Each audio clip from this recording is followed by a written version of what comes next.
যে সরকার হবে সেই সরকার মানুষকে রক্ষা করবে, মানুষের আস্থাভাজন হবে। কেউ জোর করে তাকে বলার জন্য ভালো আছে এটা না, সে নিজে নিজে বিশ্বাস করবে সরকারি লোক দেখলে বলবে আমার লোক, আমাকে রক্ষা করার লোক।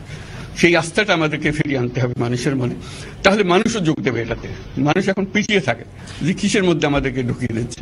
আমরা যেন জানতে পারি যে এইটা আমরা সবাই মিলে আমরা অগ্রসর হতে পারি। একটা বড়, সারা বাংলাদেশ একটা বড় পরিবার, এই পরিবার আমরা একসঙ্গে চলতে চাই এবং আমাদের মধ্যে দ্বিধা দ্বন্দ্ব যা কিছু থেকে সরিয়ে ফেলতে চাই। যারা বিপথে গেছে তাদেরকে পথে আনতে চাই, যাতে করে একসঙ্গে আমরা কাজ করতে পারি।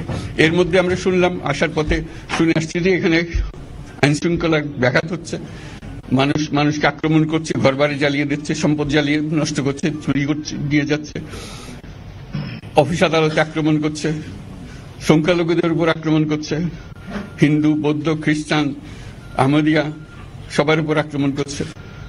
এগুলো হলো ষড়যন্ত্রের অংশ, এগুলো আমাদের বিষয় না।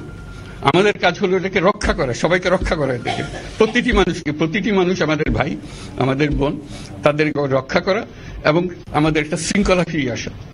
বিশৃঙ্খলা, সহিংসতা এগুলো হলো অগ্রগতির বড় শত্রু।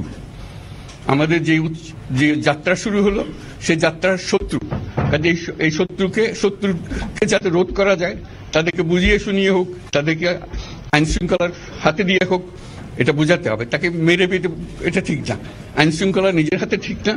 তাকে আমাদের আইন শৃঙ্খলা বাহিনী এমন হতে হবে, তাদের হাতে সুপর্দ করলে আমরা নিশ্চিন্ত থাকবে তার একটা বিহিত হবে। এমনগুলো আমরা হাতে দিয়ে দিলাম, 2 টাকা দিয়ে আবার ছেড়ে দিল, এটা যেন আবার না হয়।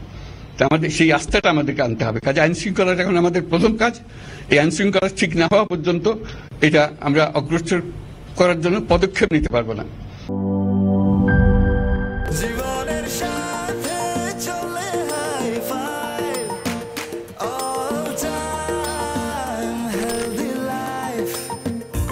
নিশ্চিন্তে খান, স্বাস্থ্যকর অল টাইম পান। All time healthy life.